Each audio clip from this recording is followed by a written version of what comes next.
Xin chào tất cả các bạn đã đến với kênh chế tạo lời từ từ. Hôm nay mình sẽ thực hiện làm một cái chiếc xe đạp mô hình từ ống nhựa PVC. Đầu tiên thì chúng ta sẽ thực hiện lắp cái sườn và dàn phía sau, sử dụng một cái bánh đúc. Giờ chúng ta sẽ dùng cua để nối hai cái này lại.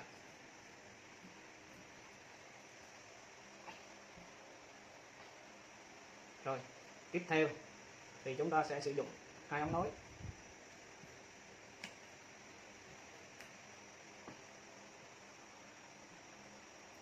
Tiếp theo thì chúng ta sẽ nối chữ T.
Mình sẽ đem xe ra để test đua thử. Vâng, và sắp diễn ra một trận đua giữa xe hai bánh tự chế và xe máy.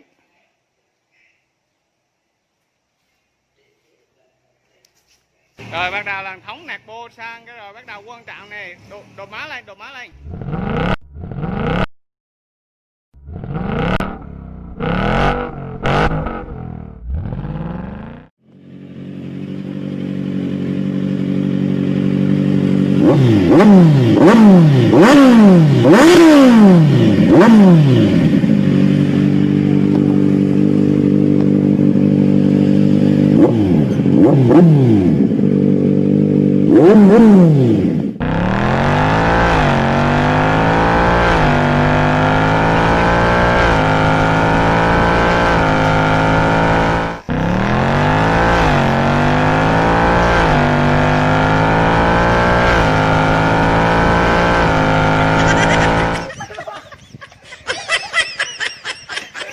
Và đây là kết quả của vụ tai nạn khi đuổi xe, bánh đã rời khỏi dần. Vận động viên đang sửa chữa xe để tiếp tục vào trận đấu.